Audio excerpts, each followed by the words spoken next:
Magandang araw sa inyong lahat, and I just wanted to greet you first a very Merry Christmas and advanced Happy New Year. And sana maligaya ang Pasko natin at be careful guys, okay? Sa darating na bagong taon, alright?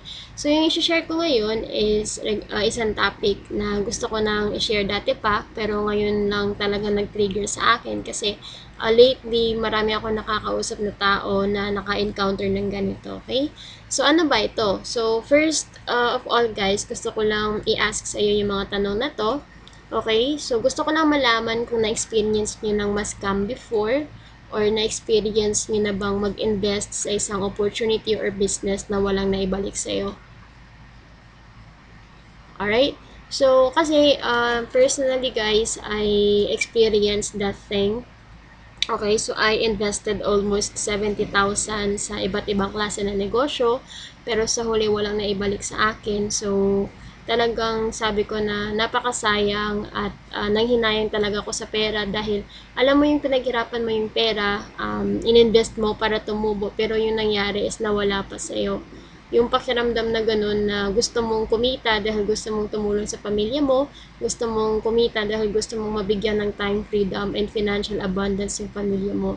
So akala ko talaga yun na yung mga paraan para ma-experience ko yung time freedom and financial abundance. Pero yung nangyari, nalugi ako, naubos yung savings ko hanggang sa naging frustrated ako, na-depress ako kasi hindi ko na alam anong gagawin ko. Alright? So, bago ako nag-online business, bago ako nag-jump or bago ako nag-decide into online business, guys, talagang pinag-isipan ko talaga siya na mabuti.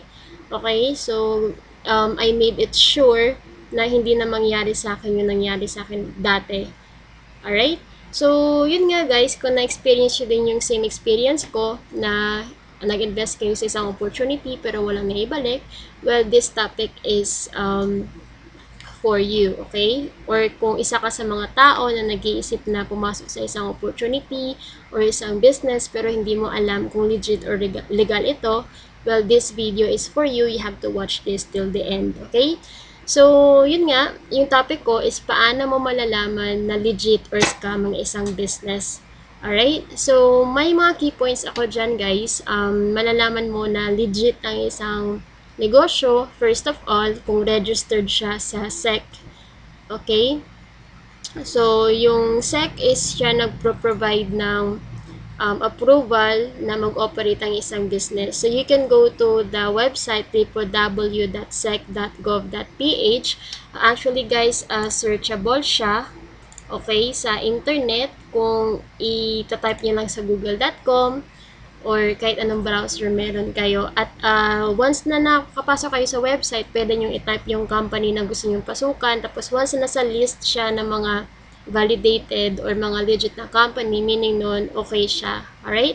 So, yun yung first point mo. The second thing is that legit ang isang company kung magsa-sign up ka tapos may ibibigay sa yung product in exchange. Usually, the product is almost the same or greater than 75% of the money na ginamit mo pang sign up. Example, kung 3,000 yung isang product, so you have to make sure, kung 3,000 yung sinign up mo, you have to make sure na yung cost ng products is, yung product na makukuha mo or marireceive mo is 75% ng 3,000.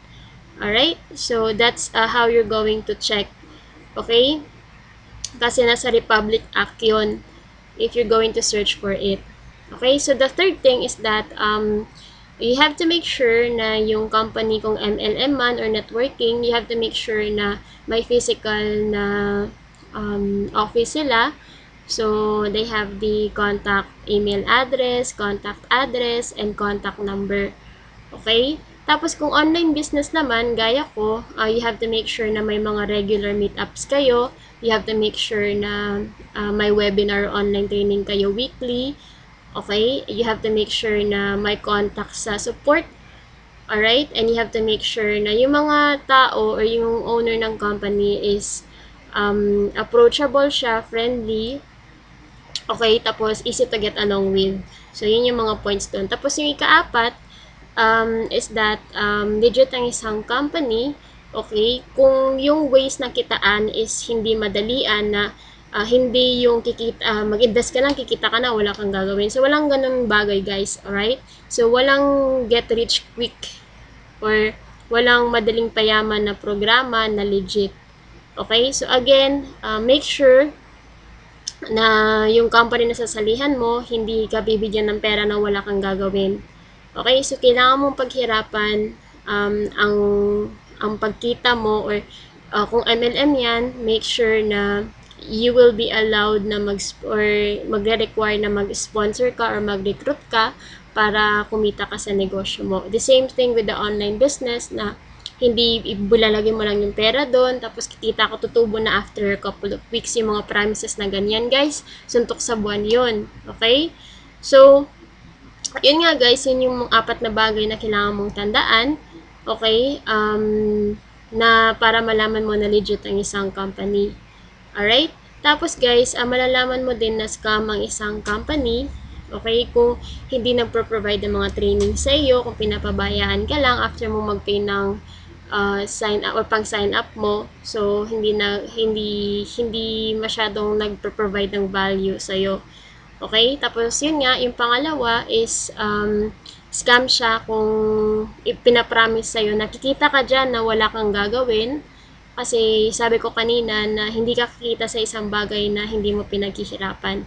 Parang ano din yan guys parang sa trabaho mo na hindi ka susweldohan kung hindi ka pumapasok. Parang the same theory din na parang ganun. Alright? Tapos, scam ang isang bagay, ito yung importante din, scam ang isang bagay kung iniisip mo na scam siya talaga. So, nasa mindset yun. Even though ang isang company ay hindi scam, pero kung iniisip mong scam pa rin yun, then, well, it's your option if you're going to mark it or label it as scam or not.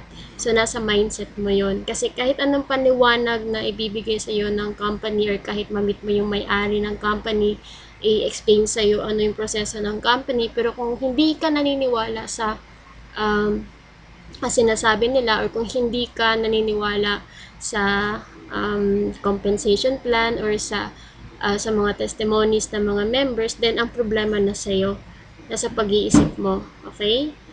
Kasi nasa sa atin din yun guys, 'di ba? Alright, so yun lang yung mga bagay na yun. Those are the things na kailangan mo para malaman mo kung scam or legit ang isang opportunity or isang business na papasukan mo. Okay?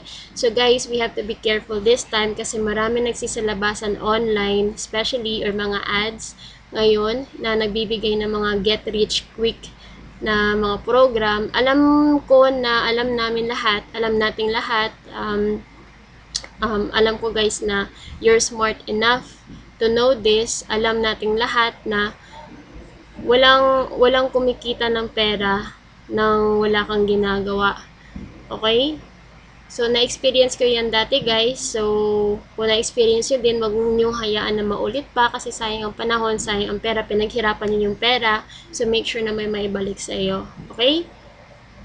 Okay, so sana may natutunan kayo sa video na to, and you can click on like button if you like this video. Pwede kang mag-comment below kung may maidagdag ka.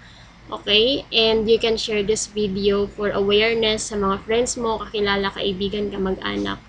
Alright, so thank you so much guys for your time, and again, my name is Saipy Senable. You can visit my website as well for more information. Alright, so that is www.saipysenable.com. Okay? And also guys, again, if you wanted to share your thoughts, kung may idadagdag ka, please comment below. I would be more than happy to read it or to hear from you. Okay, so thank you so much for your time, and Merry Christmas and Happy New Year to everyone. Again, my name is Saipy Senable. Goodbye guys. Take care.